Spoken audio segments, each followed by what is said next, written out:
Adewumi Adeyemi Irekandu is my name. I'm the privileged representative of Osun State constituency in the Osun State House of Assembly. It's a very sad situation to say the least, and unfortunately, this has been a situation that has been reoccurring over a period of time. And well, my condolences to the family and friends first of all, and I condemn the acts totally. But beyond condemnation, I think this is time for every government leader, from the president to the governor to the House of Assembly members, every one of us has something to do about this, to make sure that this does not reoccur. Well, it's good we condemn, but life has been lost.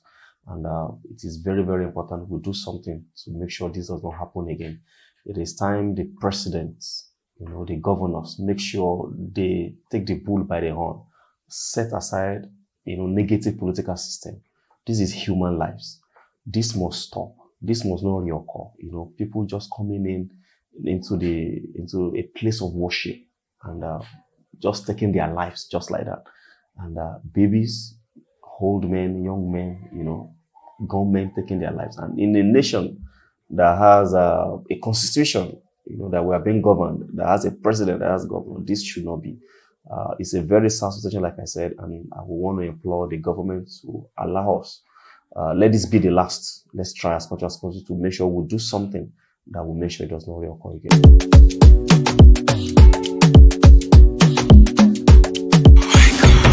The last 3 years has been eventful and has been historical. It has been moments of lessons and, of course, principally a moment of making impacts. Moments of touching the lives of the people, because the last 3 years we've not lagged behind in our core duties, which is legislative duties. A number of bills has been sponsored in the Osun State House of Assembly. These are not just bills; these are people-oriented bills that will help improve the standard of living of the people, especially people at the grassroots. We've also moved a number of motions in the Osun State House of Assembly. And we've tried as much as possible to raise the bar of legislation in Osun State constituency. And also beyond that, we've also helped to improve the welfare of our constituents, in the constituency. Take, for instance, education is very key. Personally, I believe in education. I believe education is one of the solutions to our challenges in our nation, Nigeria. And a number of our constituents has been placed on scholarship.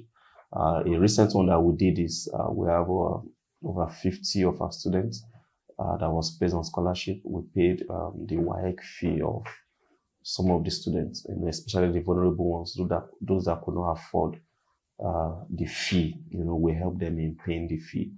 And we also have some students, we reduce the number of out-of-school children, by taking some children off the street and returning them back to school, especially those in primary school. So these are things that we've also been able to achieve. Also economically, we've been able to empower our people. We've had a number of empowerment that we've done for our people, in terms of helping them to increase their entrepreneurship activity in the constituency. Take, for instance, we have a number of our constituents that are into handworks, like hairdressers. We give them the equipment that they need. Take, for instance, one of the beneficiaries told me that she had graduated about 3 years ago, before we had that empowerment, and she could not afford the instrument that is needed to practice what she learned. And she was very happy that she was considered when we had the empowerment. We empower over 100 of our constituents. We gave them sewing machines, generators, aluminium cutting machines. Those that deal with windows, everything that has to do with aluminium. Our farmers were empowered. We gave our market women, we gave them grants, to start their little businesses. And of course, beyond that, we've also helped in the area of intervention with our Irekandu water scheme. We started this when the corona outbreak, came around, because it's very important that they wash their hands. And what if there's no access to good water? So we started sinking boreholes across the constituency. Right now, we have about 4 boreholes, that we've sunk in the constituency.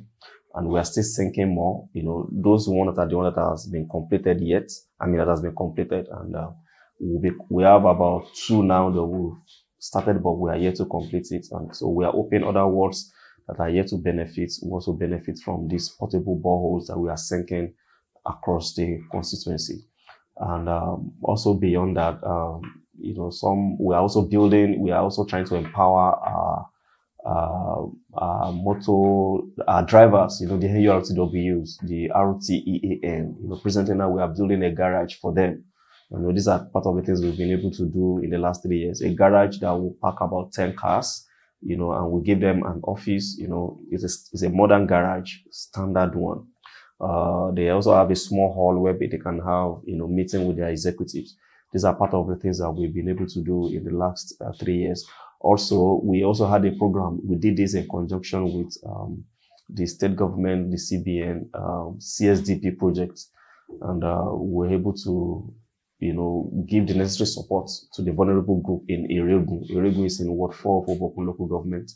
And presently now, this vulnerable group, Irekandu vulnerable group, they have 6 lock-up shops. They have a borehole. They have public toilets. This has actually reduced defecating around the public places in Irekandu. So these are among many things that we've been able to do. And of course, our relationship with our constituents has also increased. We engage our constituents from time to time on social media, physical engagements, to also make sure we reduce the gap between the governed and the people that are running the government. So in the last 3 years, like I said, has been eventful, and I want to sincerely appreciate, first of all, the leaders of my party, the leadership of my party for giving me this opportunity, and I want to appreciate my constituents for giving me this opportunity. I also want to thank them now, especially the leadership of my party, for giving me the ticket to run again, because they appreciated what we have been able to do in this first term, and they've given us another opportunity to run again. I want to sincerely appreciate them. I think it's obvious for the blind to see what is happening in our nation and what has been reoccurring in the last about 7 years in our nation today. So, of course, everybody knows that a PDP is a party to beat, because it's a party that will change the narrative. We just talked about a shooting that happened recently in Owo. Unfortunately, insecurity has been increasing, and this is one of the manifestos that the present government, rode, into power to reduce insecurity. So I can assure the good people of Nigeria, and of course Osun State, maybe I should narrow it down, that PDP is a party that will change the narrative to make life better for the people. And I can assure the good people of Osun State that Senator Nuruddin Adeleke will definitely make things better for us at the state. He's a man that is compassionate. He's a man that has the feelings of the people at heart. He's a man that loves his people. He's a man that, over a period of time, with his track record, even while he was in the Senate, we all saw what he was able to do, as a senator representing Osun West Senatorial District. He loves the people. He loves the common man. He wants to be used to make a change in our nation, Nigeria. So the good people of Osun State should be ready to see changes in terms of economy, in terms of education, in terms of agriculture. These are core areas. And these are not just PDP as a party. We are not just talkers. We are doers. Whatever we say, we back it up with action. So Senator Nuruddin Adeleke is a man that will bring about the needed change that we need in Osun State, and things will get better for us in the state. We'll be improving. Let me use that word. We'll be improving or consolidating on what we've been able to do. By the time we get to office in the second term, by the time the good people of Osun State constituency re-elect me again, by the grace of God. So we'll be consolidating on what we've been able to achieve. Legislation needs experience, unlike the executive position, of course. Take, for instance, legislative activity. There are a number of bills that we've been able to sponsor in the House of Assembly, and we'll consolidate on that. We'll make sure that these bills are passed and accented to and are complied with, because we believe these are things that will help improve the lives of the citizens. And of course, importantly, every of our projects that we've been able to do, our welfare programs, education, we'll improve on it, and we'll also do more for our people, because our target is to make life better for our people. Our people are not asking for much. They are not asking for much at all. Good water, education, good roads, those are things that we'll be focusing our activities on this second term by the time the good people of Osun State constituency gives us the opportunity again. So I can assure them this second phase will definitely be bigger and better than the first phase. I want to advise every member of the People's Democratic Party, especially in Osun State, to let us see ourselves as one. This is very important. We are all under the same umbrella, so we should see ourselves as one. A house divided against itself can never stand. And we've seen proofs of this all over. We should not allow that to happen to us. See ourselves as one, because the people are expecting us. The people are seeing the PDP as a party that will help them change the narrative of what is happening around in our country today. So we want to join them, our leaders, members of the party, to make sure we see ourselves as one. Let us work together so that we can achieve the dream of making everything better for us in our nation and in our state. Adeyemi Irekandu is my name. I'm the privileged member representing Osun State constituency in the Osun State House of Assembly.